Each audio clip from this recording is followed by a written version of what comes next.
Imagina despertar en una cama de piedra fría, el amanecer apenas rozando las montañas del Taygeto. A tu lado duerme alguien que no es tu esposo. Y eso no solo está permitido, es un deber hacia Esparta. El aire huele a aceite de oliva y sudor de entrenamiento, mientras afuera los niños gritan practicando con lanzas de madera. Aquí, en esta ciudad donde la guerra define cada respiración, el sexo no pertenece al placer ni al amor. Pertenece al Estado. Cada cuerpo, cada unión, cada hijo, son propiedad de una máquina militar que no perdona la debilidad.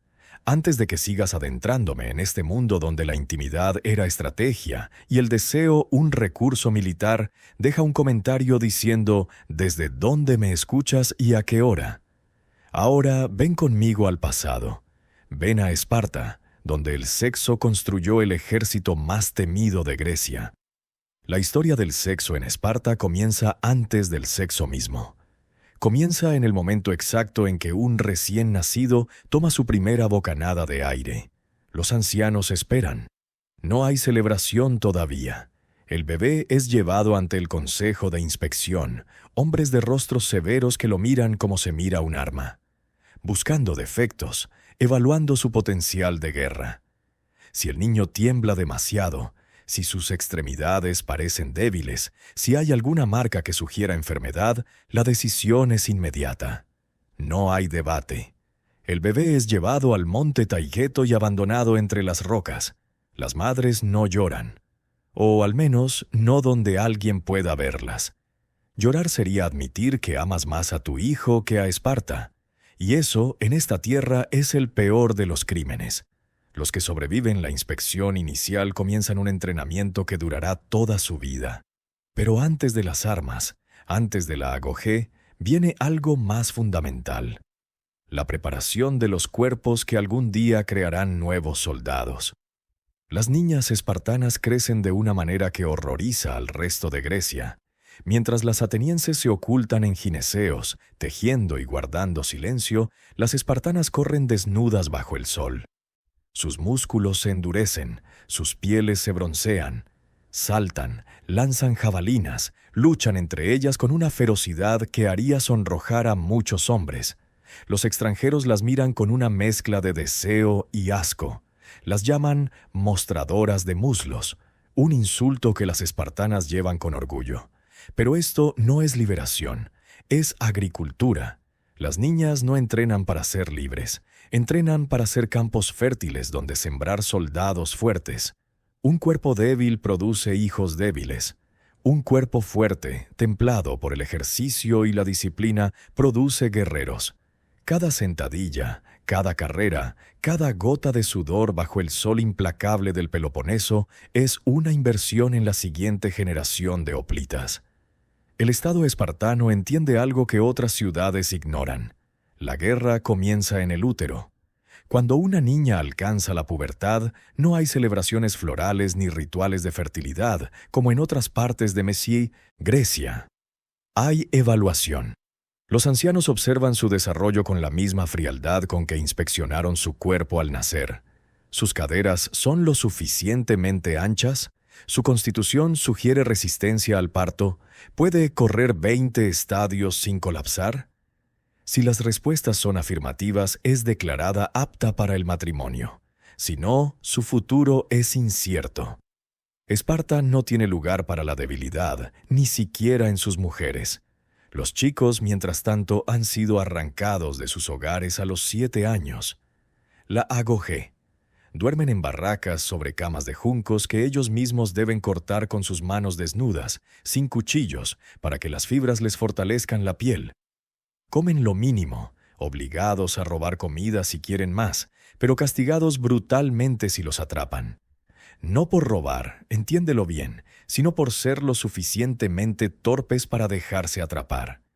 La astucia es tan valorada como la fuerza. Aprenden a matar antes de aprender a leer.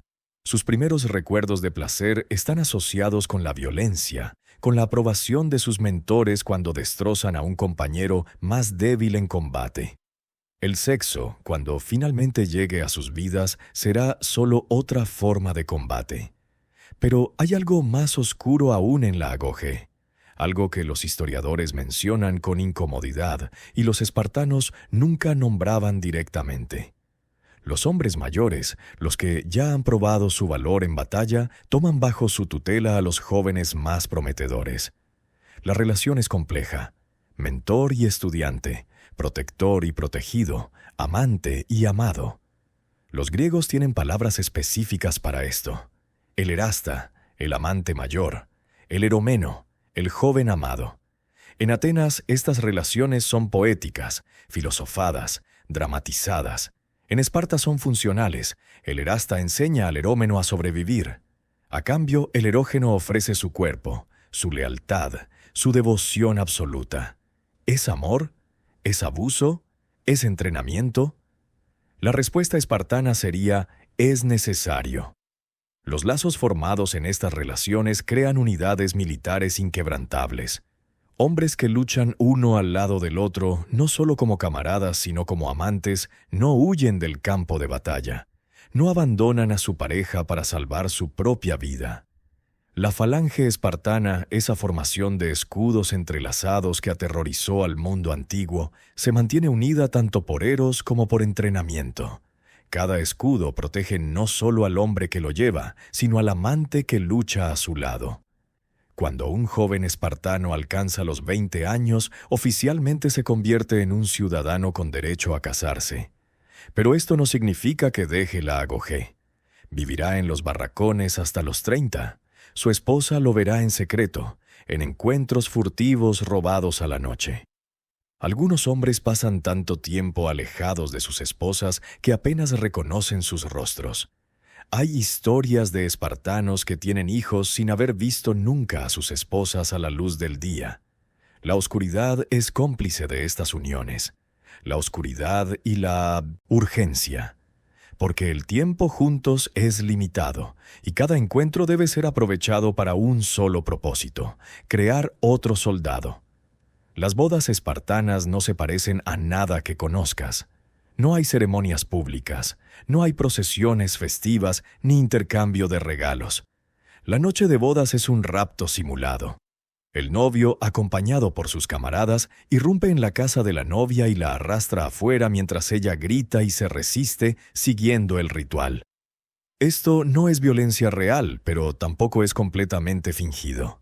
La línea entre ritual y realidad se difumina cuando los gritos son demasiado convincentes, cuando los moretones aparecen al día siguiente. La novia es llevada a una habitación oscura. Le cortan el cabello tan corto como el de un hombre. Le ponen ropa masculina. Y en esa oscuridad, despojada de todas las marcas de feminidad, su esposo la posee por primera vez. ¿Por qué este ritual extraño y brutal? Algunas teorías sugieren que es para facilitar la transición a los hombres que han pasado años en relaciones con otros hombres en la agoge. Al hacer que la esposa se parezca a un joven erógeno, el esposo puede consumar el matrimonio sin el shock de un cuerpo femenino. Otras teorías hablan de antiguas tradiciones, ecos de cultos de fertilidad donde las líneas entre los géneros se desdibujan. Pero la razón más probable es más simple y más oscura. Esparta quiere que incluso el acto más íntimo sea despojado de suavidad. Incluso el sexo debe ser duro, funcional, desprovisto de las ilusiones románticas que debilitan a otras ciudades. Después de esa primera noche, el esposo regresa a sus barracones. La esposa vuelve a su vida, que ahora incluye la posibilidad de encuentros nocturnos esporádicos con un hombre que apenas conoce. Estos encuentros son breves, intensos y clandestinos. El esposo se escabulle de los barracones, arriesgándose a castigos si lo descubren. Llega a la casa de su esposa cubierto por la oscuridad. Hacen lo que deben hacer en silencio, conscientes de que cada ruido podría alertar a los vecinos o a las patrullas, y luego él se va, desapareciendo en la noche antes del amanecer. Algunos matrimonios pasan meses sin verse, años incluso, si el esposo es enviado a campaña. Pero aquí está el giro que define todo el sistema sexual espartano. La fidelidad no es una virtud. La esposa espartana tiene algo que ninguna otra mujer griega posee: autonomía sobre su propio cuerpo. Si su esposo es débil, si sus hijos son enfermizos, si ella cree que otro hombre podría darle mejores descendientes, puede acostarse con él. No en secreto, no con vergüenza, sino con la aprobación explícita del Estado y a menudo del propio esposo. El adulterio, ese crimen que en Atenas se castiga con la muerte, en Esparta es política de Estado. Imagina la escena. Un hombre mayor, débil de cuerpo, pero astuto y exitoso, casado con una mujer joven y fuerte. Él sabe que sus hijos serán débiles, así que busca entre sus camaradas. Encuentra a uno más joven, más fuerte, un hombre cuyo linaje es impecable y cuyas hazañas en batalla son legendarias. Le hace una propuesta. El joven visitó a su esposa, se acostará con ella. Los hijos que nacen llevarán el nombre del marido mayor. Heredarán su propiedad, pero tendrán la fuerza del joven. Todos ganan. El Estado gana más. Otro soldado fuerte para las falanges. Otra generación que mantendrá a Esparta invencible. Esta práctica tiene un nombre: poliandria encubierta. Aunque oficialmente una mujer tiene un solo esposo, en la práctica puede tener múltiples parejas sexuales, todas con propósitos eugenésicos. Los celos, esa emoción que destroza matrimonios en el resto de Grecia, son vistos en Esparta como debilidad egoísta. Un hombre celoso pone su ego por encima del bienestar del Estado. Y en Esparta nada, absolutamente nada, está por encima del Estado.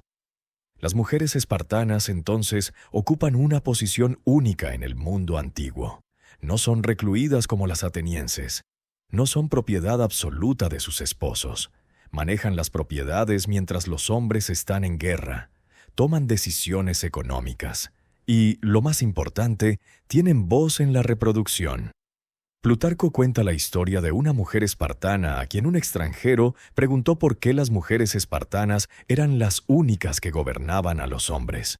Su respuesta fue directa: porque somos las únicas que parimos hombres de verdad. No era un alarde vacío, era un reconocimiento de su papel esencial en la máquina de guerra espartana. Pero no te equivoques, esto no es feminismo. Las mujeres espartanas no son liberadas por idealismo, sino por pragmatismo militar. Son valiosas porque sus úteros producen soldados. Sus opiniones importan porque pasan más tiempo con los niños pequeños que los padres ausentes. Su fortaleza física es cultivada porque hijos de madres débiles son débiles. Todo en Esparta, incluso lo que parece progresista, es en última instancia servicio a la guerra. El sexo no es placer. El matrimonio no es amor. La familia no es refugio. Todo es función. Todo es estrategia. Todo sangra hacia un solo objetivo: crear la máquina de matar más perfecta que el mundo haya conocido jamás. Y lo más perturbador de todo es que funciona. Durante siglos, Esparta es invencible. Sus soldados son leyendas vivientes. Sus mujeres son más fuertes, más sanas, más longevas que en cualquier otra ciudad griega. La tasa de mortalidad infantil es menor. Los niños que sobreviven la inspección inicial rara vez mueren en la infancia. El sistema, por brutal que sea, produce resultados medibles. Y estos resultados validan cada práctica cruel, cada libertad sacrificada, cada momento de ternura negado en el altar de la eficiencia militar. Esparta no se disculpa. Esparta no duda. Esparta simplemente es fría, dura, implacable, como el sexo entre sus ciudadanos, como todo lo demás en esta ciudad donde la humanidad es el precio de la victoria. Pero entre toda esta frialdad calculada hay momentos que sugieren algo más, fragmentos de humanidad que se filtran a través de las grietas del sistema. Cartas encontradas en tumbas, pocas pero reveladoras, donde esposos escriben a esposas con algo que parece ternura. Objetos enterrados juntos que sugieren afecto genuino. Porque por mucho que Esparta intente convertir a sus ciudadanos en máquinas, siguen siendo humanos. Y los humanos, incluso los espartanos, encuentran maneras de amar en los espacios que el Estado no puede controlar. En las miradas robadas, en las palabras susurradas en la oscuridad antes de que el esposo huyera de regreso a los barracones, en la forma en que una madre mira a su hijo antes de entregarlo a la agogé, sabiendo que nunca volverá a ser realmente suyo. Estos momentos existen, pequeños, fugaces, insuficientes, pero reales, y quizás, solo quizás, son la única forma de resistencia que Esparta no puede aplastar completamente. El sol cae sobre Esparta como una sentencia. El calor del mediodía hace vibrar el aire sobre las piedras planas donde las jóvenes se preparan para el ritual. No hay templos elaborados aquí. Esparta desconfía de la opulencia. Pero hay lugares sagrados, y en uno de ellos, dedicado a Artemis Ortia, se lleva a cabo una ceremonia que mezcla religión, sexo y violencia, de maneras que hacen que los visitantes de otras ciudades se marchen pálidos y perturbados. Las muchachas forman una fila. Sus cuerpos están ungidos con aceite, brillando bajo la luz implacable. Llevan túnicas cortas que apenas cubren sus muslos, un escándalo para cualquier ciudad griega excepto esta. Van a bailar.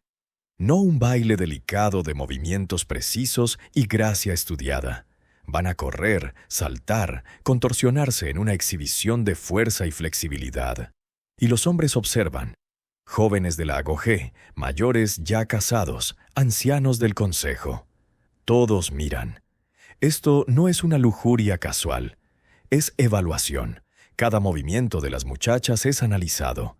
La fuerza de sus piernas, la resistencia de sus cuerpos, la coordinación de sus gestos. Son exhibidas como caballos de cría porque eso es exactamente lo que son. Caballos de cría para producir potros de guerra. Después del baile viene otra parte del ritual, esta más oscura. Los muchachos jóvenes, también desnudos o casi, son llevados al altar de Artemis. El queso es colocado sobre el altar, un lujo en esta tierra austera. Los muchachos deben robarlo, pero entre ellos y el queso hay hombres mayores con látigos. Los golpes llueven sobre espaldas jóvenes, levantando verdugones, cortando piel. La sangre gotea sobre las piedras sagradas.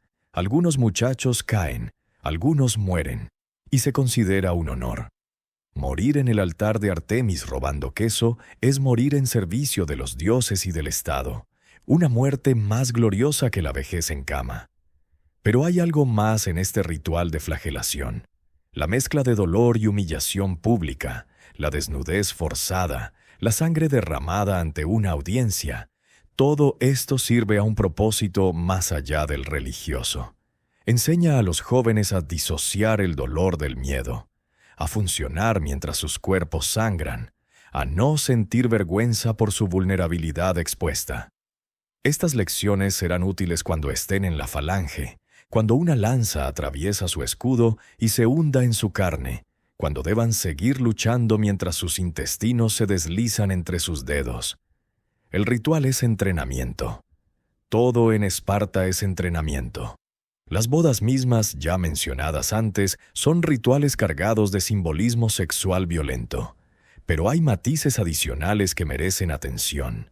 Después del rapto simulado, después de que la novia es despojada de su feminidad con tijeras y ropas masculinas, hay un momento específico que define todo lo que sigue.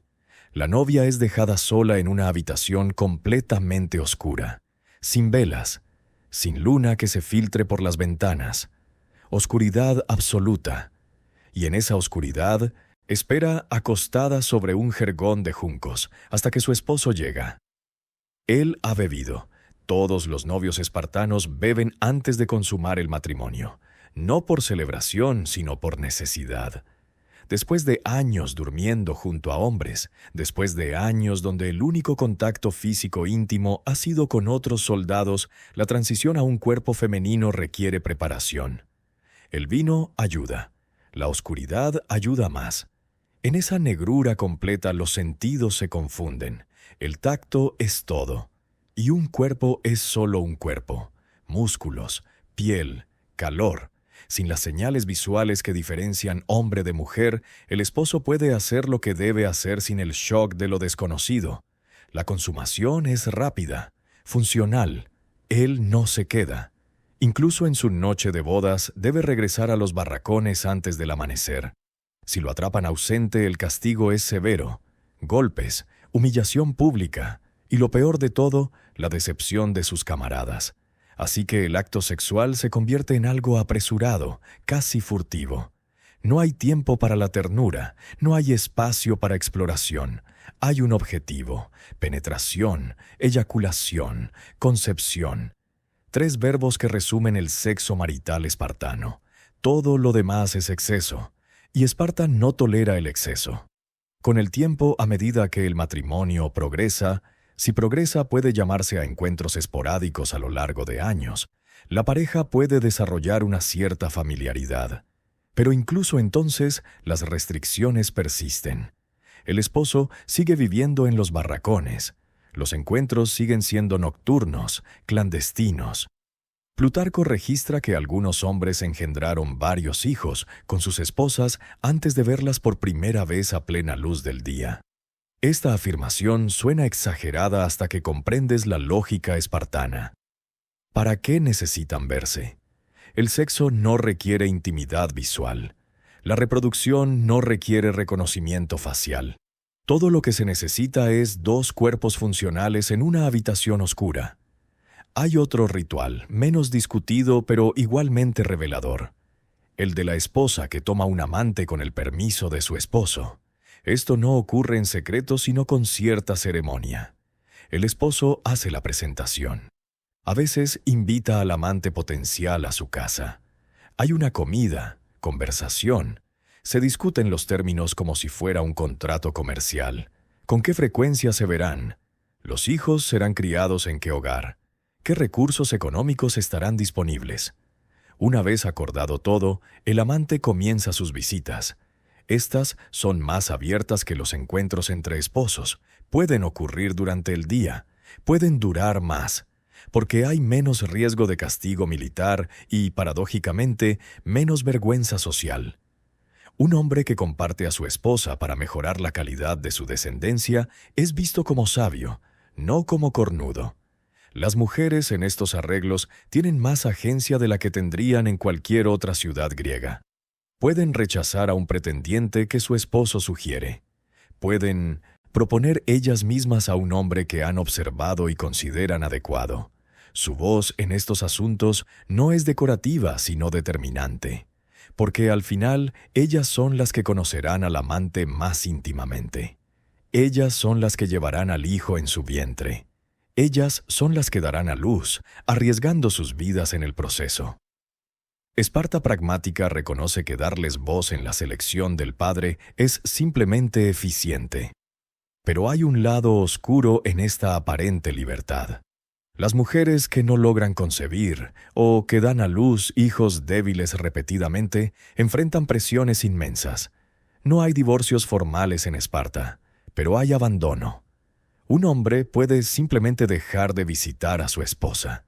Puede redirigir sus obligaciones maritales hacia otra mujer, dejando a la primera en un limbo legal y social. Las mujeres estériles o percibidas como defectuosas en su capacidad reproductiva son marginadas.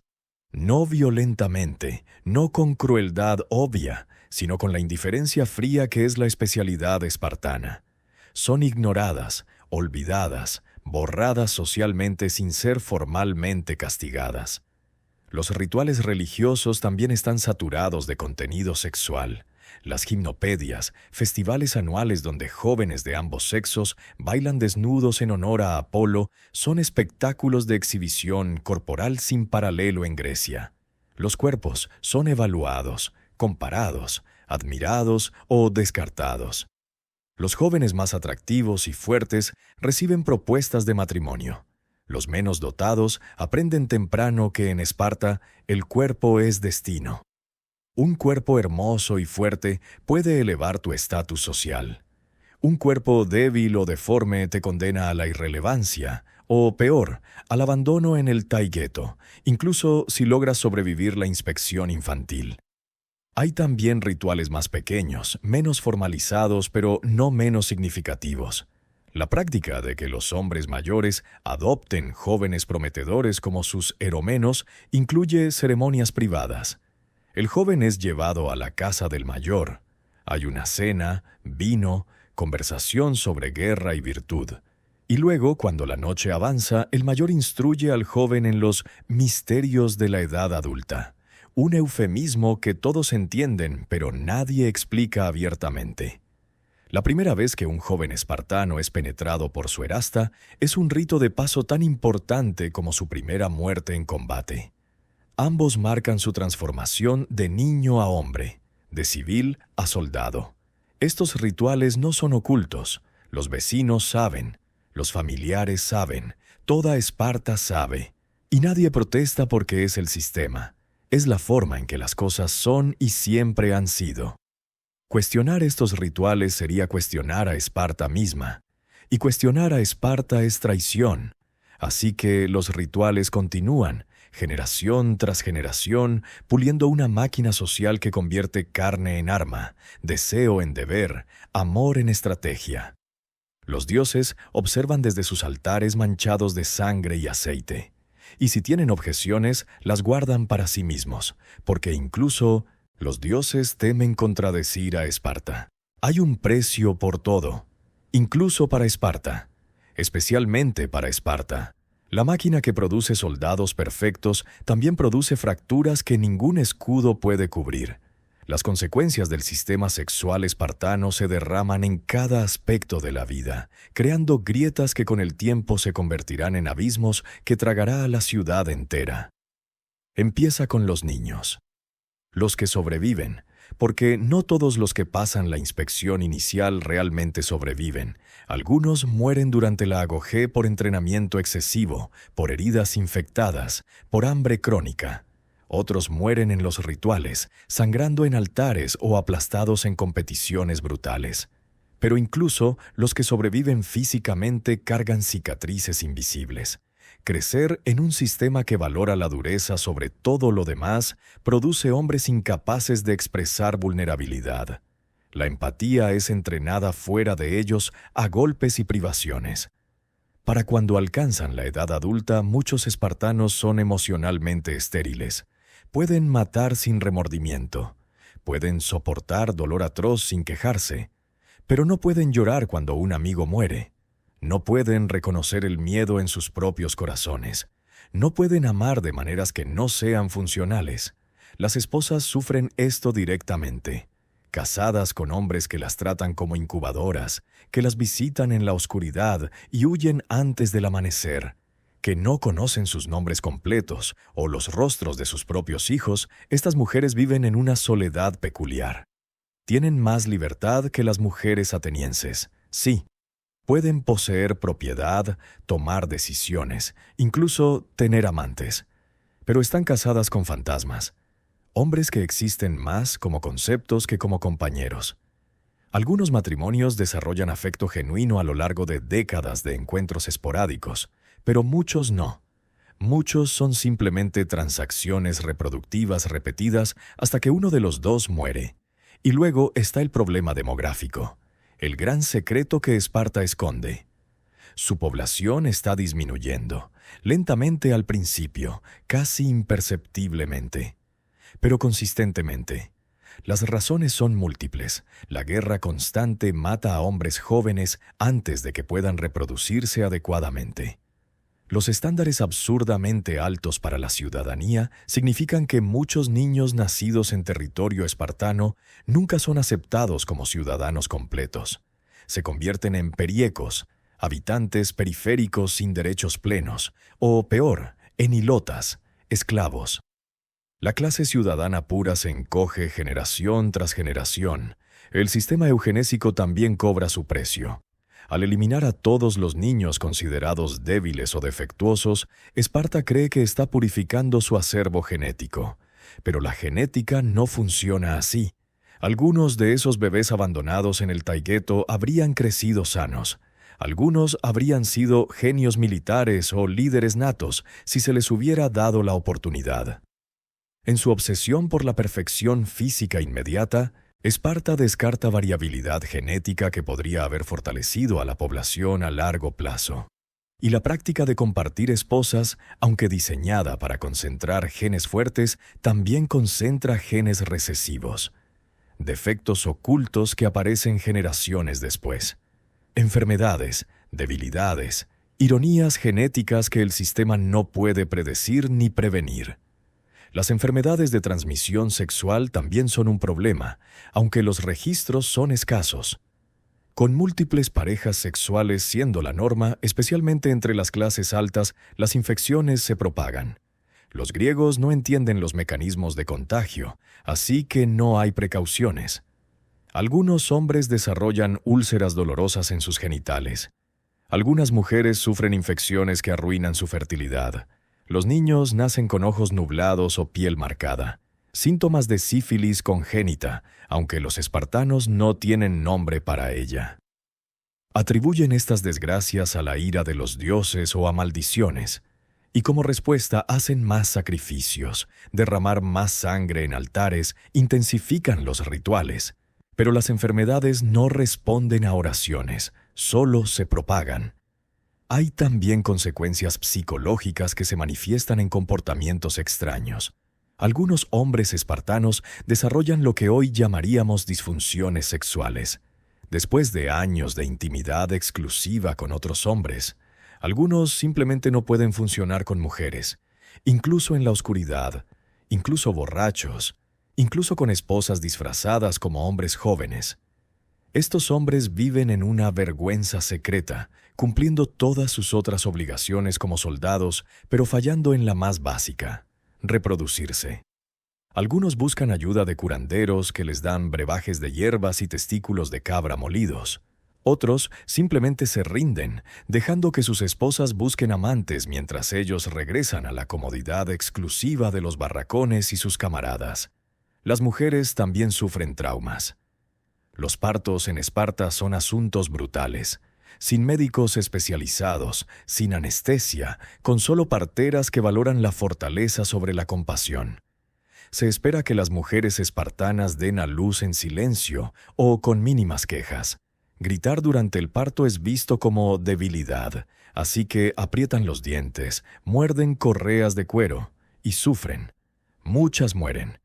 La mortalidad materna es alta, aunque probablemente menor que en otras ciudades griegas donde las mujeres están menos condicionadas físicamente. Pero de todos modos, y cada muerte deja huérfanos, familias rotas, esposos que deben buscar nuevas esposas para continuar su linaje. Los niños que sobreviven la infancia pero son traumatizados por la agogé a veces desarrollan comportamientos que preocupan incluso a los estoicos espartanos. Algunos se vuelven excesivamente violentos, incapaces de controlar sus impulsos agresivos incluso fuera del entrenamiento. Golpean a compañeros sin provocación.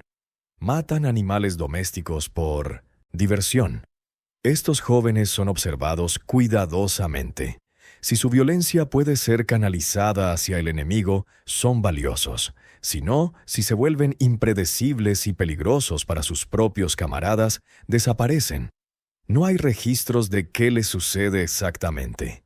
Quizás son enviados a misiones suicidas. Quizás son silenciosamente eliminados.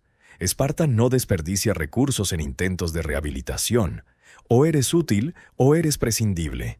Hay otro tipo de víctimas que rara vez se mencionan: los ilotas. Esta clase de esclavos, descendientes de pueblos conquistados, superan numéricamente a los espartanos 10-1, a veces más. Y las mujeres ilotas no tienen ninguna protección contra los deseos de sus amos. Los jóvenes espartanos, como parte de su entrenamiento en la cripteia, son enviados al campo con un solo mandato: aterrorizar a los ilotas, mantenerlos sumisos. Y entre las tácticas de terror está la violación sistemática. Las mujeres ilotas aprenden a esconderse cuando ven acercarse a un joven espartano con su manto rojo y su cuchillo. Algunas no pueden esconderse lo suficientemente rápido. Los hijos nacidos de estas violaciones ocupan un limbo legal horrible. No son ciudadanos. No son completamente ilotas tampoco. Son llamados motaques o notoi, bastardos. Algunos son criados por sus madres en la esclavitud. Otros, si muestran potencial físico excepcional, son ocasionalmente adoptados en el sistema espartano, aunque siempre con el estigma de su origen manchando sus vidas. Estos niños crecen sabiendo que su existencia es producto de violencia, que su sangre es mixta, que nunca serán completamente aceptados. Algunos se convierten en los soldados más feroces, intentando probar su valía. Otros se convierten en los más resentidos, semillas de rebelión que Esparta debe vigilar constantemente. El sistema de compartir esposas, por pragmático que sea en teoría, también genera tensiones imprevistas. Los celos, aunque oficialmente despreciados, no desaparecen solo porque el Estado los declare inapropiados. Los hombres siguen siendo hombres. Algunos pueden fingir indiferencia mientras otro hombre visita a su esposa, pero por dentro hierven. Y en una sociedad donde cada hombre lleva armas y está entrenado para matar, los celos pueden volverse letales rápidamente.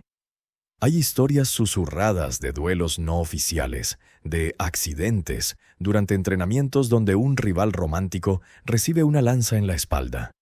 Esparta castiga el asesinato entre ciudadanos severamente, pero es difícil probar intencionalidad cuando la muerte ocurre en medio del caos de un ejercicio militar.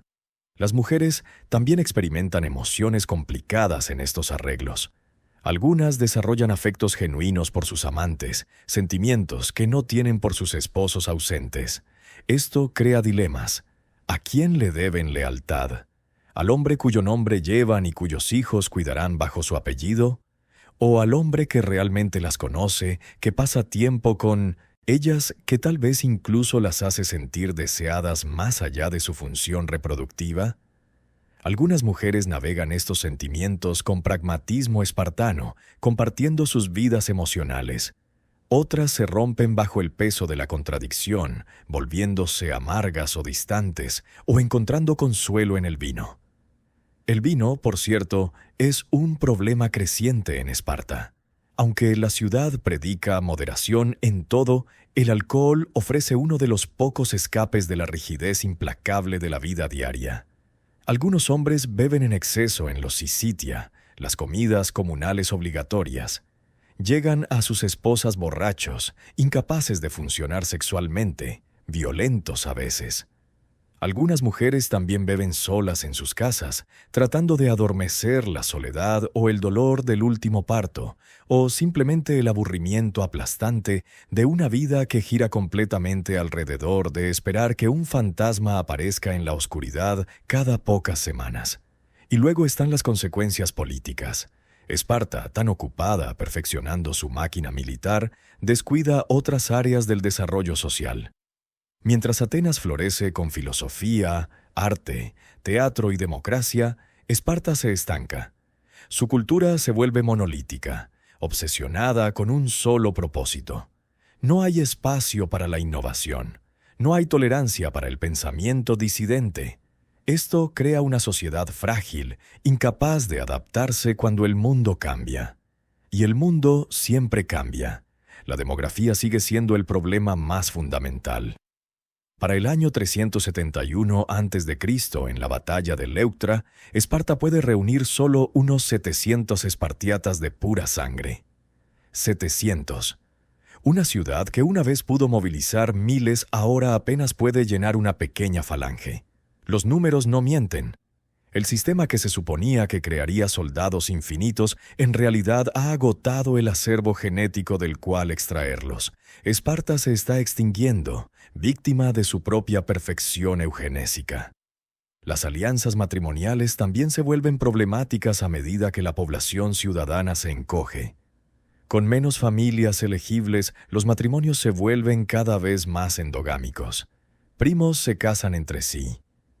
Segundos primos. A veces parientes incluso más cercanos, aunque esto es oficialmente desaprobado. La consanguinidad aumenta. Los niños nacen con defectos que antes eran raros. Dedos fusionados, paladar hendido, retrasos mentales. Algunos de estos niños son inmediatamente rechazados en la inspección. Otros pasan desapercibidos hasta que su incapacidad se vuelve obvia durante la agonía. De cualquier manera representan pérdidas. embarazos que no produjeron soldados utilizables, recursos invertidos en gestaciones que no rindieron fruto. Las relaciones homosexuales en la Agogé, tan centrales para el entrenamiento militar, también tienen consecuencias no anticipadas. Algunos hombres nunca superan su preferencia por parejas masculinas. Cumplen con sus deberes maritales mínimamente, engendrando 1 o 2 hijos para mantener las apariencias, pero su verdadera vida emocional y sexual permanece en los barracones. Esto no es necesariamente un problema para Esparta mientras los hombres sigan siendo soldados efectivos. Pero significa que menos hijos nacen de lo que podrían nacer si estos hombres estuvieran genuinamente motivados a reproducirse. Cada hijo no concebido es un soldado que no existirá, un hueco en la falange 2 décadas en el futuro. Hay también el problema de la edad. Los hombres espartanos no pueden casarse hasta los 20 y no viven con sus esposas hasta los 30. Esto significa que los años más fértiles, tanto de hombres como de mujeres, son parcialmente desperdiciados. Las mujeres espartanas se casan jóvenes, típicamente alrededor de los 18, lo cual es tarde comparado con otras ciudades griegas donde las niñas son entregadas a los 13 o 14. Pero incluso así, entre los 18 y los 30, cuando sus esposos finalmente pueden vivir en casa, hay un período de más de 1 década de fertilidad subutilizada. Los encuentros esporádicos producen menos hijos que la cohabitación constante.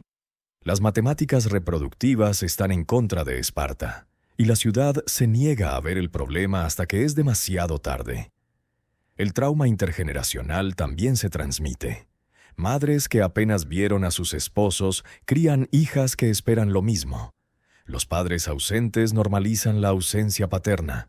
Los niños crecen pensando que el abandono emocional es virtud, que la dureza es el único valor real, que admitir necesidad es vergüenza. Generación tras generación internaliza estas lecciones hasta que se vuelven indistinguibles de la identidad espartana misma. Pero el costo es alto. Una población incapaz de consuelo mutuo, incapaz de formar lazos comunitarios profundos que sostienen a otras sociedades a través de crisis.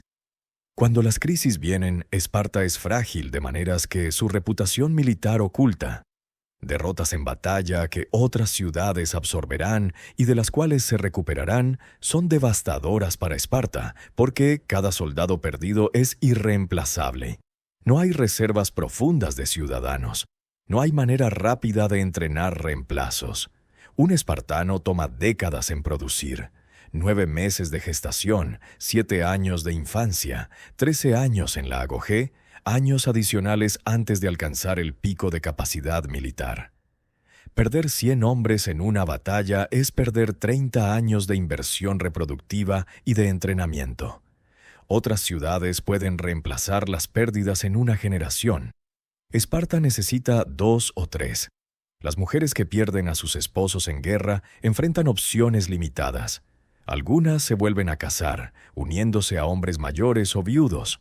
Otras permanecen solas, manejando propiedades y criando a sus hijos sin presencia masculina. El Estado espartano no ofrece mucho apoyo. Se espera que las viudas sean autosuficientes, tan duras como los hombres que murieron. Y muchas lo son, pero la soledad persiste. Y el dolor. Aunque enterrado bajo capas de estoicismo entrenado, el dolor sigue ahí, carcomiendo por dentro. Los veteranos de guerra también sufren consecuencias que Esparta reconoce, pero no aborda adecuadamente. Hombres que han visto demasiada muerte, que han matado demasiado, que cargan el peso de camaradas caídos, regresan cambiados. Algunos se vuelven más violentos con sus esposas e hijos, otros se retiran completamente, hablando poco, comiendo poco, simplemente existiendo en un estado de desconexión permanente. Hoy podríamos llamarlo trastorno de estrés postraumático. Esparta lo llama debilidad y espera que los hombres lo superen con disciplina. La mayoría no puede. Simplemente aprenden a ocultar los síntomas mejor. El sistema sexual de Esparta también crea desigualdades económicas que eventualmente contribuyen a su caída. Las mujeres pueden heredar propiedad, Y debido a las constantes bajas militares, muchas mujeres acumulan tierras significativas. Para el siglo IV a.C. se estima que las mujeres controlan aproximadamente 2/5 partes de toda la tierra en territorio espartano. Esto debería ser imperante, pero en realidad crea tensiones. Los hombres resienten la dependencia económica de sus esposas. Las divisiones de clase se amplían. Los ciudadanos empobrecidos no pueden pagar las cuotas obligatorias para los sistemas y pierden su estatus ciudadano, encogiendo aún más la base de población elegible para el servicio militar. Hay momentos en que el sistema parece al borde del colapso. Conspiraciones se forman. Hombres descontentos susurran sobre la reforma. Pero Esparta tiene mecanismos de control brutalmente efectivos. Los éforos, magistrados electos, tienen poderes casi ilimitados para mantener el orden. Pueden ejecutar ciudadanos sin juicio. Pueden enviar a cualquiera a misiones de las que saben que no regresarán. El miedo mantiene el sistema funcionando incluso cuando sus fallas son obvias para cualquiera que mire honestamente. Las consecuencias finales del sistema sexual espartano son históricas e inevitables. Una población en declive. Una sociedad inflexible, una cultura que valoró la fuerza por encima de la adaptabilidad. Y cuando el mundo cambió, cuando nuevas tácticas militares hicieron obsoleta la falange tradicional, cuando enemigos más numerosos y flexibles atacaron, Esparta no pudo responder. La máquina perfecta, diseñada para un propósito singular, descubrió que ese propósito ya no era suficiente. Y lentamente, dolorosamente, durante siglos de declive, Esparta se desvaneció. No con una explosión gloriosa, sino con un gemido. Ciudades conquistadas, tierras perdidas, ciudadanos vendidos como esclavos, hasta que finalmente solo quedó el nombre. Y la memoria de una ciudad que trató de diseñar el soldado perfecto y en el proceso olvidó diseñar una sociedad que pudiera sobrevivir. Para entender verdaderamente lo extraño del sistema sexual espartano, debes colocarlo junto a sus contemporáneos.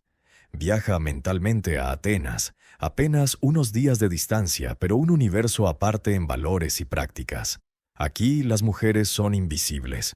Las ciudadanas atenienses viven en gineseos, habitaciones separadas en la parte trasera de las casas, donde tejen, giran lana y ocasionalmente se asoman por ventanas enrejadas hacia un mundo que no pueden tocar.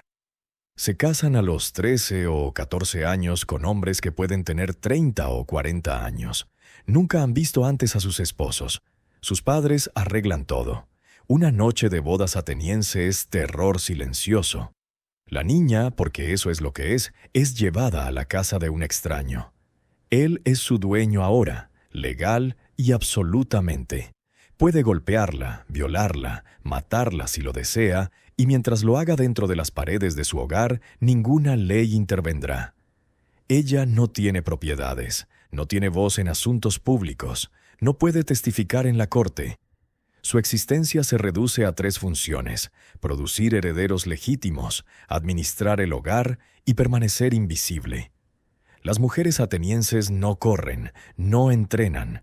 Muchas desarrollan problemas de salud por la inactividad forzada, huesos débiles, músculos atrofiados, muertes en parto por cuerpos no preparados. Compara esto con Esparta.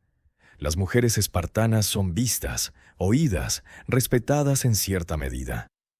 Caminan libremente por la ciudad. Poseen propiedades, gestionan negocios, se burlan de los hombres públicamente y nadie las castiga. Un extranjero ateniense visitando Esparta quedaría escandalizado no solo por la desnudez femenina, sino por su audacia. Hay una historia famosa de una mujer espartana respondiendo a una ateniense que se jactaba de que las mujeres atenienses eran las únicas que podían mandar sobre sus hombres. La espartana respondió: «Sí, pero nosotras somos las únicas que parimos hombres». La diferencia en confianza es abismal. Las atenienses son criadas para ser sombras. Las espartanas son criadas para ser matrices de guerreros, un rol que, aunque reductivo, otorga un estatus que sus contrapartes atenienses no pueden imaginar. Pero antes de romantizar a Esparta, mira más de cerca a otras culturas griegas. En Tebas existe la banda sagrada, 150 parejas de amantes masculinos que luchan juntos. Esto suena similar al sistema espartano, pero hay diferencias cruciales. Los tebanos eligen a sus amantes. La relación no es parte del entrenamiento militar obligatorio desde la infancia, sino un vínculo formado entre adultos. Y crucialmente, estos hombres también mantienen matrimonios con mujeres que no son meramente funcionales. Muchos soldados de la banda sagrada tienen esposas con quienes viven, con quienes crían familias, mientras mantienen su vínculo de batalla con su compañero masculino. El equilibrio es diferente. Hay espacio para múltiples tipos de amor, no solo una jerarquía rígida donde el Estado define cada relación. En Corinto el sexo es comercio. Las prostitutas sagradas del templo de Afrodita son famosas en todo el mundo griego. Vienen de todas partes para ofrecer sus cuerpos a la diosa a través de actos sexuales con peregrinos. Esto horroriza a los espartanos. El sexo transaccional, el sexo por placer o por devoción religiosa sin propósito reproductivo, les parece desperdicio obsceno. En Esparta no hay prostitutas, no hay burdeles, no hay concepto de sexo como entretenimiento o servicio. El sexo es deber o es nada. Viaja más lejos, a Persia. Aquí los grandes reyes mantienen harenes de cientos, a veces miles de mujeres. Esposas, concubinas, esclavas, todas encerradas en palacios custodiados por eunucos. El rey puede visitarlas cuando desee. Los hijos son innumerables, criados por madres que compiten ferozmente por el favor real, porque el futuro de sus hijos depende del capricho del padre. Es un sistema de abundancia reproductiva, el opuesto completo al control espartano, donde Esparta restringe y limita, buscando calidad sobre cantidad. Persia se desborda, apostando que entre cientos de hijos algunos serán brillantes. En Egipto, bajo influencia griega después de Alejandro, las relaciones incestuosas entre hermanos reales son comunes, especialmente en la dinastía ptolemaica. Cleopatra se casa con sus propios hermanos, como lo hicieron muchas antes que ella. El propósito es mantener la pureza del linaje real, concentrando el poder dentro de una sola familia. Esparta evita el incesto directo, pero su práctica de matrimonios consanguíneos repetidos dentro de un pequeño grupo de familias ciudadanas produce efectos similares. La diferencia es que los egipcios lo hacen conscientemente por razones dinásticas. Los espartanos caen en ello por pura reducción demográfica. Los celtas, en el norte lejano de Europa, practican matrimonios grupales en algunas tribus. Varios hombres pueden compartir esposas, no por eugenia, sino por lazos tribales y necesidad económica en territorios duros. Los hijos pertenecen al clan completo, no a padres individuales. Esto comparte similitudes superficiales con la poliandria espartana, pero la motivación es opuesta. Los celtas comparten la necesidad de supervivencia comunitaria en ambientes hostiles. Los espartanos comparten el diseño de perfeccionamiento genético. Incluso dentro de Grecia, otras ciudades tienen prácticas que contrastan fuertemente con Esparta. En Atenas, la pederastia existe, pero es intensamente debatida. Filósofos como Platón la idealizan como amor educativo y espiritual. Otros la critican como corrupción. Hay leyes sobre quién puede cortejar a quién, a qué edad, bajo qué circunstancias. Todo es complicado, argumentado, agonizando. En Esparta es simplemente parte del sistema. No hay debate filosófico, no hay angustia moral. Es entrenamiento, como aprender a sostener una lanza. La diferencia revela algo fundamental. Atenas tiene espacio para la introspección. Esparta no. La taxiase. Mujeres de Gortyn en Creta tienen derechos legales codificados en piedra, literalmente. El código legal de Gortyn, grabado en una pared, especifica que las mujeres pueden heredar, poseer propiedad, divorciarse e incluso mantener custodia de sus hijos en ciertos casos.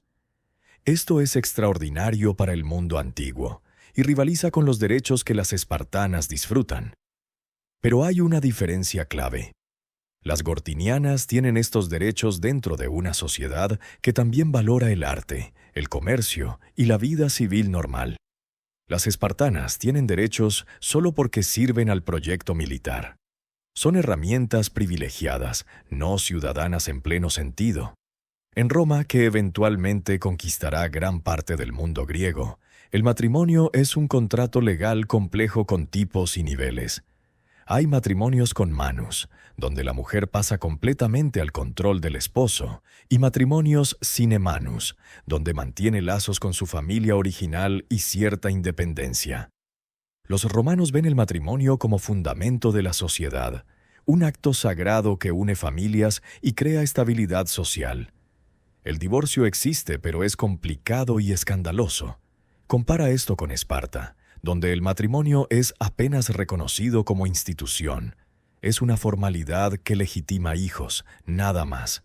No hay santidad en la unión. No hay expectativa de compañerismo. Es una transacción reproductiva codificada mínimamente. Los hebreos, en su pequeña tierra al este, tienen leyes sexuales complejas codificadas en textos religiosos. El adulterio es un crimen capital para ambas partes. Las relaciones homosexuales están prohibidas estrictamente. El sexo fuera del matrimonio es pecado grave, pero dentro del matrimonio el sexo es visto como don divino, placer permitido e incluso mandado. Los textos hebreos hablan de obligaciones maritales del esposo hacia su esposa, incluyendo satisfacción sexual. La idea de que el placer femenino importa sería alienígena en Esparta, donde el placer de cualquier tipo es sospechoso, distracción de la disciplina. ¿Y qué hay de los escitas, los nómadas de las estepas? Sus mujeres luchan junto a los hombres. Las leyendas de las amazonas probablemente provienen de observaciones distorsionadas de guerreras escritas. Estas mujeres no son mantenidas en casa para ser incubadoras, son guerreras activas, pero viven en sociedades tribales sin las estructuras estatales complejas de las ciudades griegas. No hay sistema reproductivo diseñado. Las personas simplemente viven, luchan, se reproducen según necesidades naturales y deseos personales. Esparta, en su obsesión por controlar cada aspecto de la reproducción, es un experimento de ingeniería social sin precedentes en el mundo antiguo. Incluso los bárbaros germánicos, vistos por griegos y romanos como salvajes, tienen códigos sexuales. Tácito, escribiendo siglos después, los describe como sorprendentemente castos. Se casan jóvenes, son mayormente monógamos, castigan severamente el adulterio. Son, en sus propias formas bárbaras, más parecidos a las normas atenienses que a las espartanas. La ironía es densa. Los civilizados espartanos, con su educación y disciplina legendarias, practican una libertad sexual que escandaliza a los primitivos del norte. Todas estas comparaciones revelan algo crucial. Esparta es un experimento único. Ninguna otra sociedad en el mundo antiguo intenta controlar la reproducción con tal precisión. Otras ciudades tienen costumbres sexuales extrañas, matrimonios arreglados, desigualdades de género, pederastia institucionalizada. Pero ninguna combina todos estos elementos en un sistema tan coherentemente diseñado para un solo propósito. Esparta es un laboratorio antes de que el concepto exista, y el experimento, por exitoso que sea militarmente durante unos siglos, eventualmente falla. Las comparaciones con otras sociedades que sobreviven más tiempo, que se adaptan mejor, que mantienen poblaciones más grandes y culturas más ricas, son condenatorias. El sistema sexual espartano produce soldados superiores, pero no produce una sociedad duradera. El sol se oculta tras el Taygeto, y en las calles de Esparta las sombras se alargan. Los jóvenes regresan de sus entrenamientos. Las mujeres preparan comidas simples en casas austeras. Y en la oscuridad creciente, bajo techos de paja y entre paredes de piedra sin adornos, ocurren los encuentros que perpetúan todo el sistema. ¿Pero qué piensan estas personas sobre sus propias vidas? ¿Reflexionan sobre lo extraño de sus costumbres? ¿O todo les parece simplemente normal, la única forma en que el mundo puede ser? La respuesta es complicada. Para muchos espartanos, su sistema es simplemente la realidad. Nacen en él. Son moldeados por él desde el primer aliento. Nunca conocen alternativas excepto a través de historias de extranjeros, y esas historias suenan absurdas, blandas, degeneradas. Hombres viviendo con sus esposas como si fueran mujeres ellos mismos, mujeres encerradas en casas como prisioneras, sexo por placer sin propósito reproductivo. Todo esto suena a decadencia, a las debilidades que hacen que otras ciudades sean inferiores a Esparta. Hay orgullo en ser espartano, orgullo feroz que compensa cualquier incomodidad. Cuando un joven de 18 años se acuesta solo en su barracón, extrañando contacto humano, cuerpo adolorido por el entrenamiento, recuerda que es parte de la élite más temida del mundo. Cuando una mujer da a luz en agonía, mordiéndose la lengua para no gritar, sabe que está produciendo un guerrero que hará temblar a los enemigos de Esparta. El sufrimiento tiene significado, y el significado hace soportable el sufrimiento. Pero hay grietas, momentos donde la duda se filtra. Una madre sosteniendo a su bebé recién nacido, esperando el veredicto de los ancianos, debe preguntarse, ¿y si lo rechazan? ¿Habrá alguien ahí en el Taygeto para consolar a mi hijo mientras muere? ¿O morirá solo, llorando por mí, sin entender por qué lo abandoné? Estos pensamientos no pueden ser expresados, pero existen. En las noches silenciosas, en los momentos entre el sueño y la vigilia. Las madres espartanas son humanas, y ningún entrenamiento puede erradicar completamente el instinto maternal. Los hombres también tienen sus momentos de duda, aunque pocos lo admitirían bajo tortura. Un soldado veterano, acostado junto a su amante en los barracones después del sexo, mirando las vigas del techo en la oscuridad, puede preguntarse, ¿qué sería despertarse junto a esta persona cada mañana? ¿Qué sería tener una vida fuera de la guerra?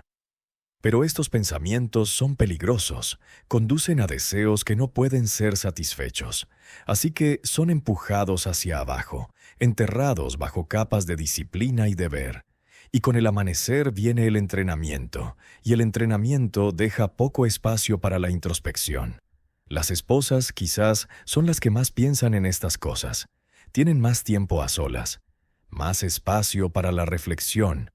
Mientras administran propiedades, crían niños pequeños, esperan las visitas nocturnas de fantasmas maritales, deben preguntarse qué se están perdiendo.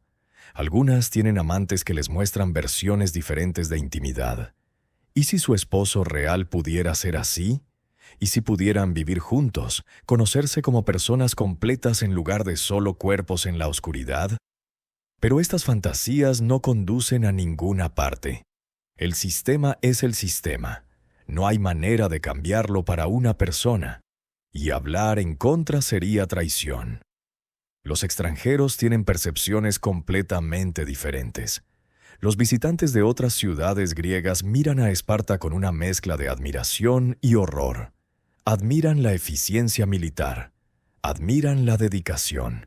Admiran la dureza que producen los soldados invencibles. Pero se horrorizan ante la dureza del estilo de vida.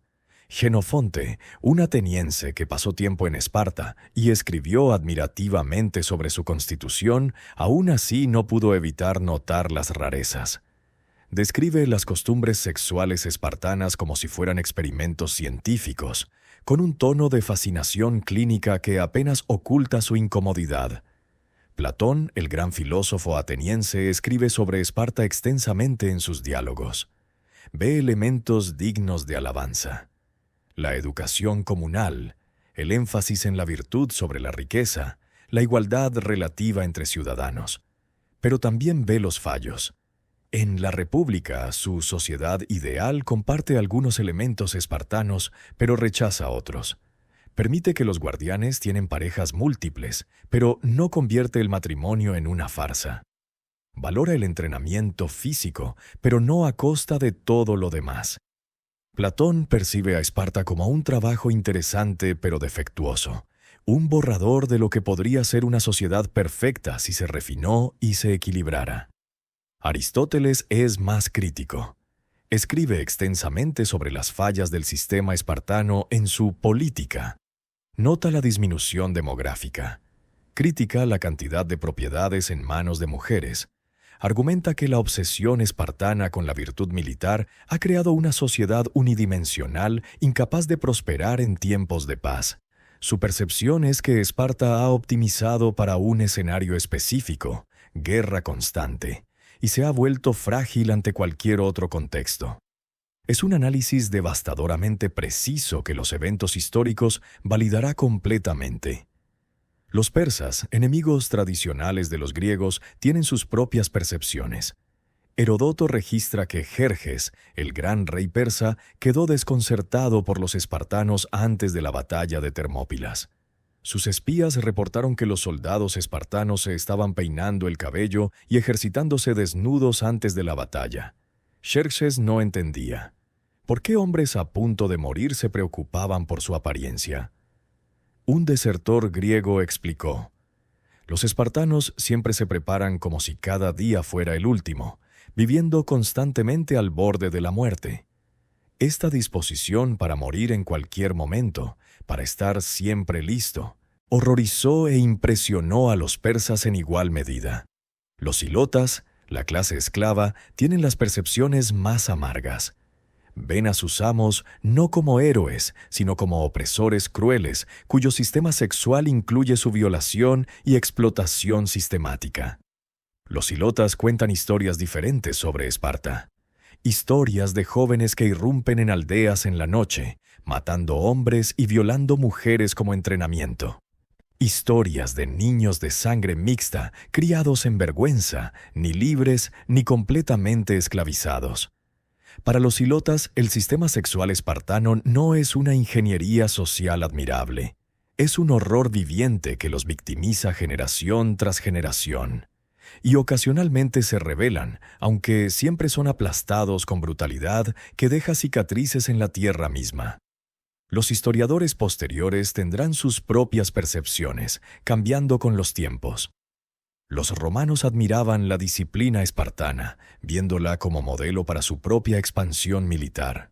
Los pensadores del Renacimiento romantizar Esparta como república ideal de virtud cívica. Los filósofos de la Ilustración la usarán como ejemplo tanto de excelencia cívica como de advertencia sobre los extremos del colectivismo. Los nazis del siglo XX distorsionan grotescamente las prácticas eugenésicas espartanas para justificar sus propios horrores, ignorando deliberadamente que Esparta nunca basó su selección en raza o ideología, solo en capacidad física individual. Pero estas son percepciones externas, filtradas a través de siglos y agendas. ¿Qué hay de las percepciones internas, las que realmente importaban en el momento? Una anciana espartana sentada al sol en sus últimos años, mirando hacia atrás a una vida vivida completamente dentro del sistema. ¿Qué siente? ¿Orgullo por los hijos que crió, por los guerreros que parió? ¿O algo más complicado? Una mezcla de satisfacción por el deber cumplido y pesar por las intimidades que nunca conoció, las conversaciones que nunca tuvo con el hombre cuyo nombre llevó durante décadas. Hay una historia registrada por Plutarco que ofrece una ventana a estas percepciones internas. Una madre espartana, al despedir a su hijo hacia la batalla, le entrega su escudo y le dice: «Con esto o sobre esto. Regresa victorioso llevando tu escudo, o regresa muerto siendo llevado sobre él. No regreses en derrota». Esta historia es citada durante siglos como ejemplo de la dureza espartana, de cómo incluso las madres priorizan el honor sobre la vida de sus hijos. Pero escucha más cuidadosamente. En esa orden brutal hay también una admisión tácita. Prefiero que mi hijo muera antes que vivir con vergüenza. Es amor, de una forma retorcida y terrible. Es una madre diciendo que entiende el mundo en el que su hijo vive. Un mundo donde la deshonra es peor que la muerte, y que prefiere llorar como héroe que verlo sufrir como cobarde. Otras historias revelan diferentes matices. Se cuenta de una mujer espartana cuyos 5 hijos murieron en una sola batalla. Cuando un mensajero llegó con la noticia, ella no preguntó por sus hijos. Preguntó: ¿ganamos? Cuando le confirmaron la victoria, respondió: «Entonces estoy feliz». Y solo entonces, en privado, permitió que las lágrimas cayeran. Esta historia se cuenta como demostración de estoicismo, pero también es demostración de algo más profundo. Una mujer que ha internalizado tan completamente los valores de su sociedad que puede colocar la victoria colectiva por encima del dolor personal más devastador imaginable. ¿Es esto verdad o es trauma? La respuesta probablemente depende de quién pregunta. Los jóvenes en la AGOG entre sí comparten percepciones que nunca expresarán a sus superiores. En susurros nocturnos en los barracones, algunos admiten tener miedo. Otros confiesan que extrañan a sus madres. Algunos hablan de deseos que no entienden completamente. Atracciones que el sistema canaliza pero que siguen siendo confusas y a veces dolorosas. Pero estas conversaciones ocurren en código, en medias palabras, porque incluso entre camaradas la vulnerabilidad excesiva es peligrosa. Alguien siempre podría reportarte, y la debilidad percibida puede arruinar tu futuro. Las relaciones entre Erastes y Eromenos son particularmente complejas en cuanto a percepción. Algunos de estos vínculos son genuinamente afectuosos. El mentor mayor desarrolla un cariño real por su joven protegido. El joven siente admiración y gratitud que se mezcla con afecto. Pero otros vínculos son transaccionales y fríos. El mayor cumple un rol esperado. El joven soporta lo que debe soportar para avanzar. Y algunos son claramente abusivos, aunque este concepto no existe realmente en términos espartanos. Un joven de 14 años obligado a compartir la cama de un hombre de 30 no tiene el lenguaje ni el marco conceptual para nombrar su experiencia como abuso. Es simplemente lo que sucede, lo que siempre ha sucedido, lo que le sucedió a su padre y al padre de su padre. Cuando estos jóvenes crecen y se convierten en erastai ellos mismos, algunos replican exactamente el trato que recibieron. Otros, consciente o inconscientemente, intentan ser diferentes, más gentiles, más considerados, como si intentan sanar algo en sí mismos a través de cómo tratan a la siguiente generación. Pero el sistema limita cuánto pueden desviarse. Ser demasiado suave con tu erómeno es fallarlo. No lo estás preparando adecuadamente para la brutalidad de la guerra. Así que incluso los erastai más bondadosos deben mantener cierta dureza, cierta distancia emocional, perpetuando el ciclo. Las mujeres que tienen amantes además de esposos desarrollan percepciones complejas sobre intimidad y amor. Algunas descubren que pueden sentir deseo genuino, placer sexual, cosas que nunca experimentaron en los encuentros apresurados y funcionales con sus esposos. Esto es revelación y complicación. Porque ahora saben que el sexo puede ser más que deber reproductivo. Puede ser conexión, puede ser incluso alegría, pero esta revelación las atrapa. No pueden cambiar sus matrimonios oficiales. No pueden exigir más de esposos que no fueron entrenados para dar más. Así que viven divididos, compartimentando sus vidas emocionales y sexuales en formas que requieren una gimnasia psicológica constante y agotadora. Algunos esposos, por su parte, experimentan alivio cuando sus esposas toman amantes. El peso de las expectativas reproductivas se distribuye. Si un hijo nace débil o deforme, pueden culpar al amante en lugar de asumir que su propio linaje es defectuoso. Es cobertura, seguro contra la ansiedad de que quizás ellos son el problema. Otros esposos sufren celos que no pueden admitir. Escuchan a sus esposas hablar más animadamente después de las visitas del amante. Notan sonrisas que nunca les dirigen. Y se preguntan en la privacidad de sus propios pensamientos si están siendo reemplazados en afectos, no solo en función reproductiva. Los ancianos que administran el sistema tienen percepciones pragmáticas. Han visto generaciones nacer, entrenar, luchar, morir. Han visto qué funciona y qué falla. Saben que el sistema no es perfecto, pero también saben que Esparta ha sobrevivido siglos con este sistema. Cambiar ahora sería un riesgo enorme. ¿Y si las modificaciones debilitan la máquina? ¿Y si abrir espacios para más ternura en los matrimonios distrae a los hombres de la guerra? ¿Y si permitir que las madres conserven a sus bebés débiles contamina el acervo genético? Las preguntas son aterradoras porque las respuestas son desconocidas. Así que los ancianos mantienen el curso, conservadores no por crueldad, sino por miedo a lo que podría perderse si cambian. Pero hay susurros de insatisfacción que incluso los ancianos no pueden ignorar completamente. Historias de ciudadanos que huyen, eligiendo el exilio sobre continuar en el sistema. Estas deserciones son raras pero significativas. Cada persona que se va es admisión de que el sistema tiene grietas lo suficientemente grandes para que algunos se escapen. Oficialmente, estos desertores son despreciados como cobardes. Sus nombres son borrados. Sus familias son humilladas.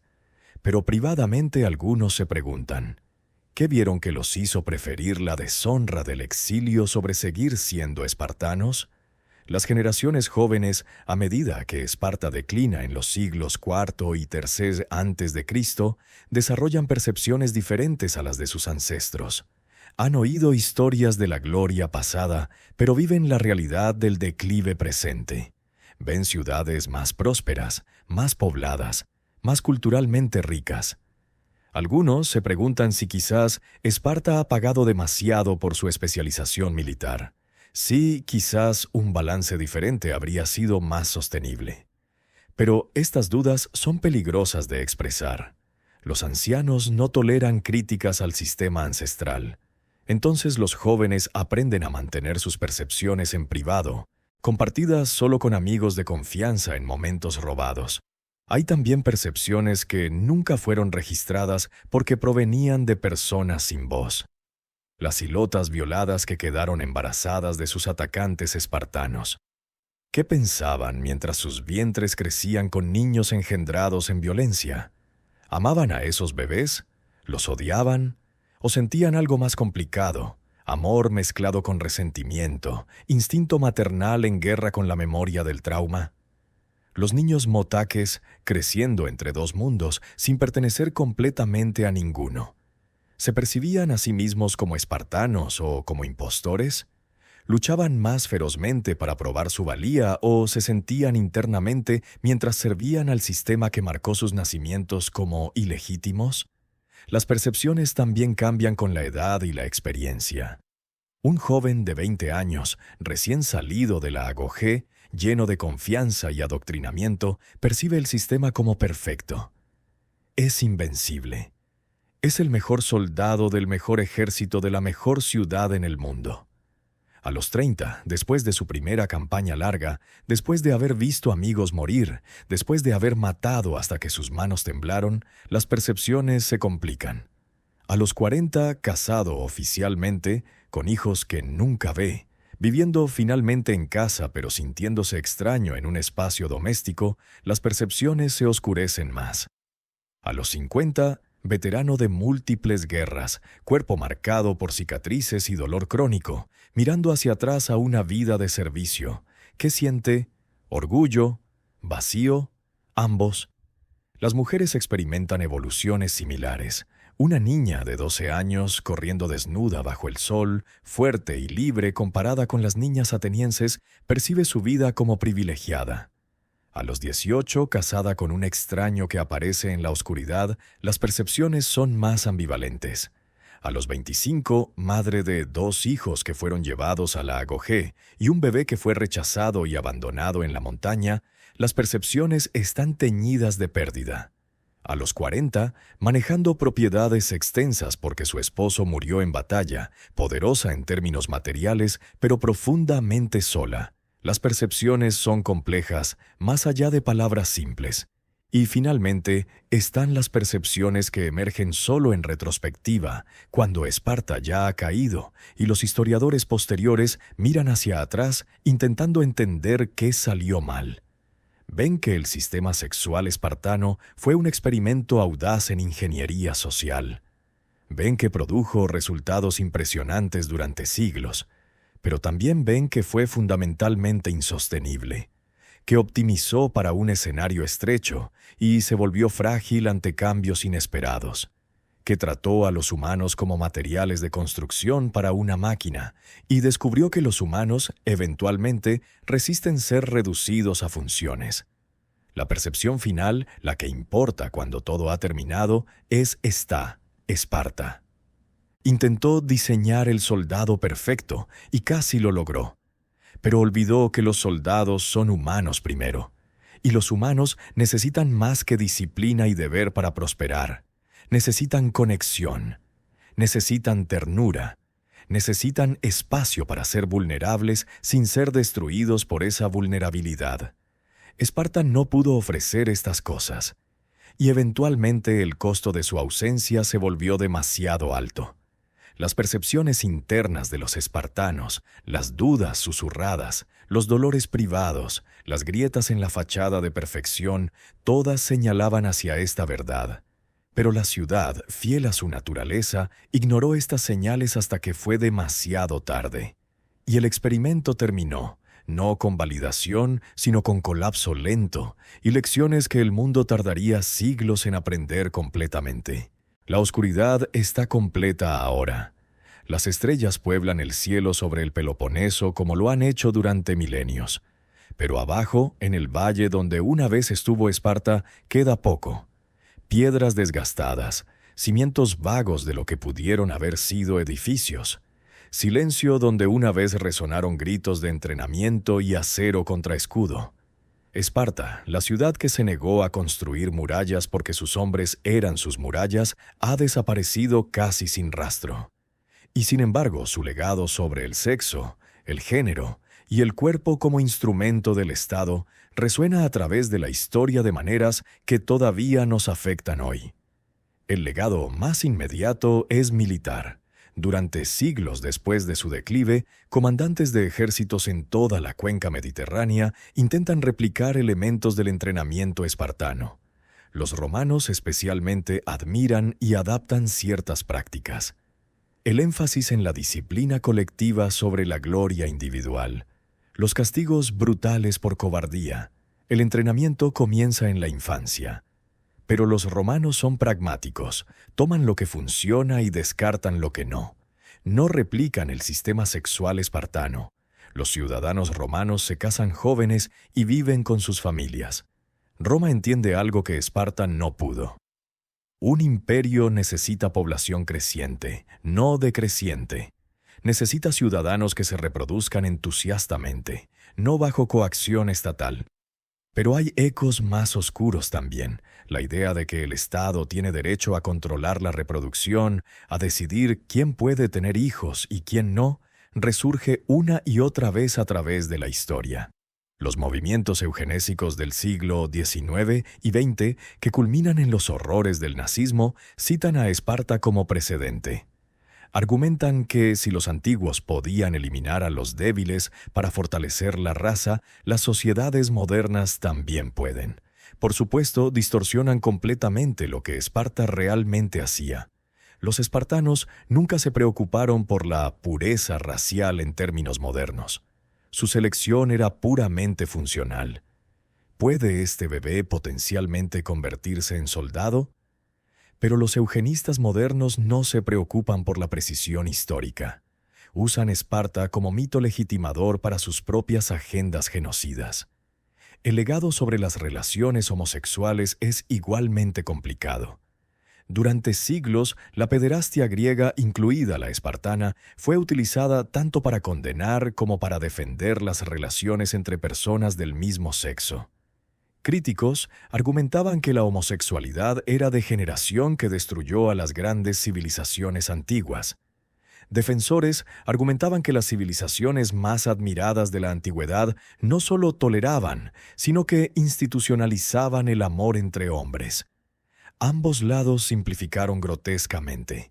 La realidad era que las prácticas sexuales de Esparta eran inseparables de su contexto militar y cultural específico. No pueden ser extraídas y aplicadas como lecciones simples sobre moralidad sexual contemporánea. El legado sobre las mujeres es quizás el más fascinante. Las espartanas, con su educación física, sus derechos de propiedad y su relativa libertad, han sido invocadas por feministas durante siglos como prueba de que las mujeres pueden ser fuertes, independientes y valoradas socialmente. Y en comparación con las atenienses, ciertamente las espartanas tenían ventajas significativas, pero examinar más de cerca revela que su liberación era funcional, no ideológica. No eran valoradas como individuos, sino como productoras de soldados. Sus derechos existían solo en la medida en que servían al proyecto militar estatal. Es un recordatorio de que los derechos otorgados por utilidad pueden ser revocados cuando esa utilidad ya no existe. El legado filosófico de Esparta es profundo y contradictorio. Platón y Aristóteles escribieron extensamente sobre la constitución espartana, usándola como punto de referencia para sus propias teorías de gobierno ideal. La tensión entre libertad individual y bien colectivo, entre derechos personales y obligaciones cívicas que animan gran parte de la filosofía política occidental, son exploradas a través del ejemplo espartano. ¿Hasta dónde puede el Estado justificadamente interferir en las vidas privadas de sus ciudadanos? ¿Dónde está la línea entre educación cívica necesaria y adoctrinamiento totalitario? Estas preguntas, primero articuladas al contemplar Esparta, siguen sin respuesta satisfactoria hoy. En la Roma imperial tardía, cuando el cristianismo comienza a dominar, Esparta es reinterpretada nuevamente. Los padres de la Iglesia la ven con ambivalencia. Admiran su disciplina y su rechazo de lujos materiales, valores que resuenan con ideales ascéticos cristianos, pero se horrorizan ante sus prácticas sexuales. La pederastia, el intercambio de esposas, la primacía del Estado sobre la familia, todo esto es anatemizado como paganismo en su peor expresión. El legado espartano es dividido. Toma la disciplina, rechaza el resto. Durante la Edad Media, Esparta es mayormente olvidada. Europa feudal tiene sus propias preocupaciones y pocos monjes copistas se interesan en preservar textos sobre una ciudad pagana extinta. Pero en el Renacimiento, cuando los textos clásicos son descubiertos y estudiados vorazmente, Esparta regresa. Es romanizada por algunos como república virtuosa, donde el bien común supera el interés egoísta. Maquiavelo la menciona admirativamente. Los humanistas la contrastan con la corrupción percibida de sus propias sociedades, pero es una Esparta filtrada a través de fuentes griegas y romanas, una Esparta parcial y distorsionada, más mito que realidad. La Ilustración trae nueva ola de interés. Rousseau, en su discurso sobre la desigualdad y el contrato social, evoca a Esparta como ejemplo de sociedad donde los ciudadanos sacrifican intereses individuales por el bien colectivo. Pero incluso Rousseau es ambivalente. Admira la dedicación cívica espartana, pero reconoce que su sistema era fundamentalmente militarista e insostenible. Los revolucionarios franceses, inspirados por Rousseau, invocan a Esparta como modelo de virtud republicana. Pero cuando intentan implementar algo parecido, descubren que los ciudadanos modernos no tolerarán fácilmente el nivel de control estatal que los espartanos aceptaban. En el siglo XIX, con el surgimiento del nacionalismo militarista, Esparta es nuevamente celebrada. Los prusianos se ven a sí mismos como los nuevos espartanos, disciplinados, militaristas, dispuestos a sacrificar comodidad por poder. La educación prusiana enfatiza obediencia y servicio estatal de maneras que son ecos del sistema espartano, aunque sin los elementos sexuales más extremos. Cuando Alemania unifica bajo liderazgo prusiano, esta admiración por Esparta se intensifica, y décadas después, los nazis llevarán esta admiración a conclusiones lógicas horribles. Pero también hay un legado contracultural.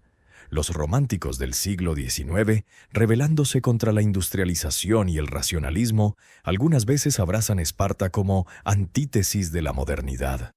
Ven en su rechazo de lujos, su vida comunal, su énfasis en cuerpo y naturaleza sobre comercio y ciudad, una alternativa a la alienación industrial.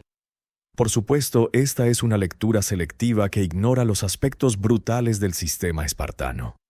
Pero el legado es maleable, adaptado por cada época a sus propias necesidades. En el siglo XX, el estudio académico de Esparta se volvió más riguroso. Arqueólogos excavan sitios. Filólogos analizan textos con métodos críticos. La imagen de Esparta que emerge es más compleja y menos heroica que los mitos anteriores. Los historiadores documentan el declive demográfico. Analizan las fallas económicas. Discuten abiertamente las prácticas sexuales que generaciones anteriores habían ignorado o eufemismo. Esparta es humanizada, despojada de su barniz mítico, revelada como experimento social fascinante, pero profundamente defectuoso. Hoy, en el siglo XXI, el legado de Esparta sobre sexo y género continúa siendo debatido. Los conservadores a veces invocan Esparta como ejemplo de sociedad donde hombres eran hombres y mujeres conocían su lugar. Pero esta lectura ignora que las mujeres espartanas tenían más autonomía que las mujeres en muchas sociedades posteriores, incluidas sociedades conservadoras modernas. Los progresistas a veces señalan a las espartanas como protofeministas, pero esto también simplifica, ignorando que su estatus era funcional al militarismo estatal, no expresión de igualdad de género como valor. La cultura fitness moderna ha adoptado el nombre espartano con entusiasmo. Los gimnasios se llaman Spartan Training. Las carreras de obstáculos extremos se llaman Spartan Race. La imagen del guerrero espartano con abdominales definidos y disciplina sobrehumana vende productos y membresías. Pero esto es Esparta como marca comercial, vaciada de contexto histórico, reducida a estética de masculinidad extrema. Los cuerpos musculosos en publicidades no cargan el peso de todo el sistema. Los bebés abandonados, las madres solas, los jóvenes traumatizados. Solo la imagen de fuerza permanece, despojada de las cicatrices que esa fuerza requirió. En discusiones contemporáneas sobre derechos reproductivos, Esparta ocasionalmente aparece como advertencia. Cuando estados intentan controlar cuerpos femeninos mediante restricciones de aborto o mandatos reproductivos, críticos señalan: este es el camino a Esparta, donde el Estado decide quién nace y para qué propósito. Y cuando filósofos bioéticos discuten ingeniería genética y diseño de bebés, el espectro de Esparta acecha la conversación. ¿Estamos creando nuevas formas de eugenesia, versiones tecnológicas del inspector de bebés espartano? ¿Dónde está la línea entre prevenir enfermedades y diseñar humanos según especificaciones estatales o parentales? El legado también aparece en discusiones sobre educación. Cada generación redescubre el debate entre crianza suave versus dura. ¿Deberíamos proteger a los niños de dificultades o exponerlos a desafíos que los fortalezcan? Esparta representa el extremo. Niños arrojados al entrenamiento brutal desde los 7 años. Pocos defienden tal extremo hoy, pero el debate sobre cuánto desafío es apropiado, cuánto dolor es productivo, continúa. Y Esparta permanece como el marcador en un extremo del espectro, recordándonos cuán lejos puede ir una sociedad al valorar la dureza sobre todo lo demás. En cultura popular, Esparta es omnipresente. La película 300 reavivó la fascinación con guerreros espartanos para una nueva generación, aunque su representación fue más mitología hollywoodense que historia. Videojuegos, cómics, novelas, todos usan Esparta como escenario o inspiración. Estos relatos raramente profundizan en las complejidades reales del sistema sexual espartano.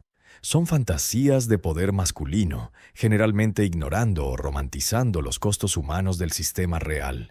Y sin embargo, a pesar de todas las distorsiones y apropiaciones, algo del Esparta real persiste en legado. La pregunta fundamental que la ciudad planteó: ¿qué debemos sacrificar para ser seguros? ¿Cuánta libertad personal podemos renunciar por seguridad colectiva? ¿Dónde está el balance entre individuo y comunidad? Estas preguntas no tienen respuestas fáciles. Esparta ofreció una respuesta. Sacrifica todo, renuncia a toda libertad personal, subordina completamente el individuo al colectivo. Y durante siglos funcionó, hasta que no funcionó más. El legado final es advertencia y fascinación entrelazadas. Advertencia sobre los peligros del totalitarismo, incluso cuando es perseguido por razones aparentemente nobles como defensa de la comunidad. Advertencia sobre reducir humanos a funciones, sobre tratar cuerpos como recursos estatales, sobre confundir fortaleza con virtud.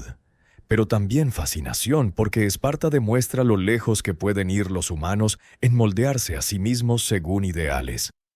Para bien y para mal, Esparta probó que las sociedades pueden ser diseñadas radicalmente, que el comportamiento humano puede ser modificado profundamente a través de instituciones e incentivos. Probó que incluso los impulsos más fundamentales, amor, sexo, parentalidad, pueden ser canalizados hacia propósitos colectivos si la sociedad está dispuesta a pagar el precio. Y el precio fue alto. Demasiado alto al final. Pero Esparta lo pagó durante siglos antes de que la factura finalmente se volviera imposible de cubrir. Y en ese pago prolongado, en esos siglos de experimento social sin precedentes, Esparta dejó legado que todavía nos acecha. Cada vez que una sociedad prioriza seguridad sobre libertad. Cada vez que un Estado reclama derecho a controlar la reproducción. Cada vez que un sistema reduce personas a funciones. El fantasma de Esparta está presente, susurrando desde hace 25 siglos. Este camino conduce a soldados magníficos y sociedad extinta. Procede con precaución. Los costos están ocultos al principio, pero eventualmente, inevitablemente, se revelarán. Y cuando lo hagan pueden ser demasiado grandes para ser pagados. Las estrellas siguen brillando sobre el Peloponeso. El viento sopla a través de las ruinas. Y en algún lugar bajo las piedras desgastadas yacen los huesos de aquellos que vivieron el experimento. Madres que entregaron bebés al Taygeto, jóvenes que sangraron en altares, esposos que solo conocieron a sus esposas en oscuridad, soldados que murieron creyendo que su sacrificio mantendría a Esparta eterna. No lo hizo. Nada es eterno. Pero el legado de lo que hicieron, lo que soportaron, lo que construyeron y lo que destruyeron en el proceso, eso perdura. En nuestros debates, en nuestros miedos, en nuestras fascinaciones. Esparta murió hace más de 2 milenios, pero el sexo en Esparta, con todas sus complejidades y contradicciones, sus innovaciones y sus horrores, sigue viviendo en las formas en que pensamos sobre cuerpos, Estado y el terrible poder de las sociedades para moldear a sus ciudadanos en cualquier forma que elijan, sin importar el costo humano. Si esta historia te acompañó esta noche, deja tu like, suscríbete y cuéntame qué detalle te sorprendió más en los comentarios.